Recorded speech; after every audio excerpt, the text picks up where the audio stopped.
पक्षाचा शेतकरी कामगार पक्षाचा छत्रपती शिवाजी महाराजांचा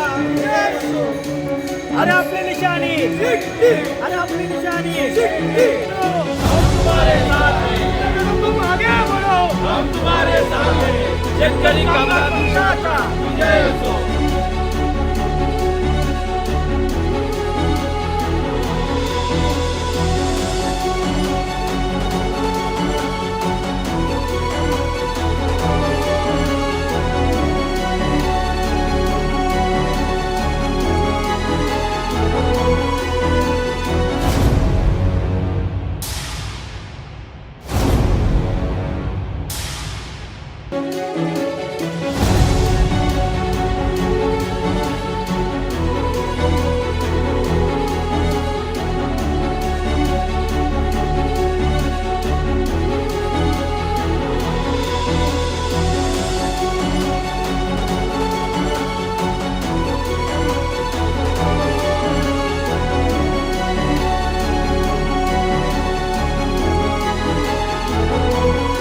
पनवेल महानगरपालिकेची नुसतीच निवडणूक लागली आहे. आपल्यासोबत प्रभाग क्रमांक 12चे उमेदवार सिद्धार्थ इंगळे साहेब आपल्यासोबत आहेत. आपण त्यांच्याकडून जाणून घेऊया. सर, काय सांगाल, आज प्रचाराची आपण सुरुवात केली, आज नारळ फोडलं प्रचाराचं, आपण काय सांगू शकताय?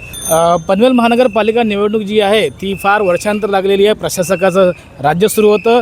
या प्रशासकाच्या राज्यामध्ये जे काही नागरिकांच्या समस्या ज्या आहेत त्यामध्ये वाढ झालेली आहे. भारतीय जनता पक्षाचं सरकार होतं.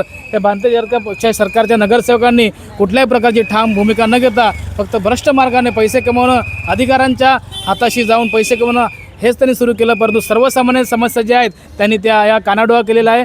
म्हणून मी स्वतः 12 मधून जी राखीव जागा अनुसूचित जातीसाठी त्यावर शिटिया चिन्हावर निवडणूक लढत आहे आणि मला पूर्णपणे विश्वास आहे मी या प्रभाग 12 मधून निवडून येईल आणि सर्व समस्यांचं निराकरण करण्यात मला पूर्णपणे यश प्राप्त होईल. जसं बघितलं गेलं तर मतदारांना आपण कोणकोणत्या सोयी, कोणत्या विकासाचा विजन घेऊन आपण नागरिकांपर्यंत पोहोचणार आहे? शिक्षण, आरोग्य, रोजगार, त्याचबरोबर बेरोजगारी जी वाढलेली आहे आपल्या पनवेल महानगरपालिकामध्ये. इथे सर्व जो काही कॉलनी आणि गाव आहे या दोन्ही कॉलनी आणि गावामध्ये उच्च शिक्षित जे आहेत तरुण आहेत, परंतु आपल्याकडे कुठल्याही प्रकारचा रोजगार इथे उपलब्ध करून दिलेला नाही आहे महानगरपालिकेने. त्यामुळे MIDC तळोजा जी आहे त्यात सेकंड फेज येतो आहे, तिथून चांगल्या प्रकारे रोजगार निर्माण होणार आहे. त्याचबरोबर नवी मुंबई इंटरनॅशनल एअरपोर्ट इथेही मोठ्या प्रमाणात रोजगार निर्मिती होणार आहे. त्यामुळे रोजगार, शिक्षण, आरोग्य, खड्डे, रस्ते, गटारं, पाणी, वीज आणि सर्वात महत्त्वाचा मुद्दा म्हणजे प्रॉपर्टी टॅक्स आणि त्याचबरोबर दिबांचं नाव एअरपोर्टला लागलं पाहिजे. ह्या सर्व मुद्द्यावर आम्ही कार्य करू. मतदारांना आपण काय आवाहन कराल, काय सांगाल? मतदारांना मी हेच आवाहन करेल की तुम्ही शुद्ध मतदार आहात, तुम्ही बुद्धिवादी आहात, तुम्ही वैचारिकवादी आहात.